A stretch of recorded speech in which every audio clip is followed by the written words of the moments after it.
the delivery is important.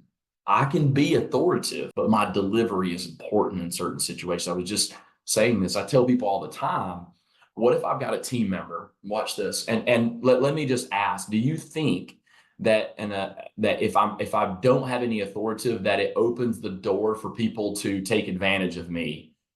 In other words, that whole concept of don't mistake my kindness for weakness, right? You ever heard that statement before? Like, don't mistake my kindness for weakness.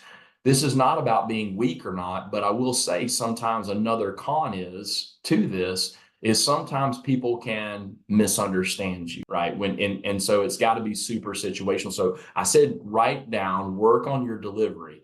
The next management style I kind of like to talk about is more of a participant type of management style. So I want you to write that down, participant management style.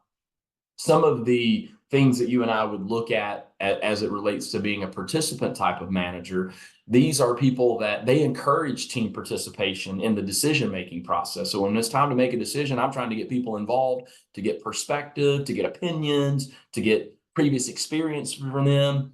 And they value that input, like, and they're actively seeking. They're not waiting for team members to say, hey, by the way, I've got an idea. They're proactively seeking. These people also can help team members create within themselves a sense of ownership, because it wasn't my idea, it was your idea, right? Think about that. When you've got a participant type of management style, now when we've set forth a direction, we're going to go do something. This wasn't my idea, this was your idea.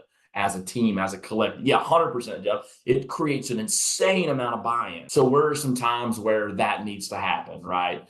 Because I think that when it comes to management styles, there are some very much time and place for certain things, right? I'm a big fan of enlisting people. I heard somebody say this one time. How do you eat an elephant? One bite at a time. That's how you eat it. And I always say, or you invite people to join you. I want you to remember that as a manager, right?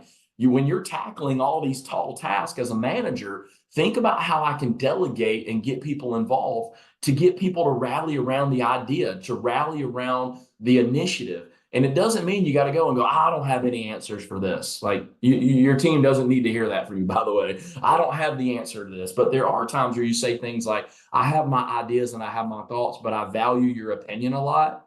I'd like to hear you guys weigh in on this, right? Because of that, it means that communication is a two-way street as a manager. Like, I'm hearing you, but I need you to hear me as well, right? So everybody's going to have their time and place to be able to communicate. So that now helps with the transparency. And we've learned that transparency creates trust, right? And the more trust team members have in me,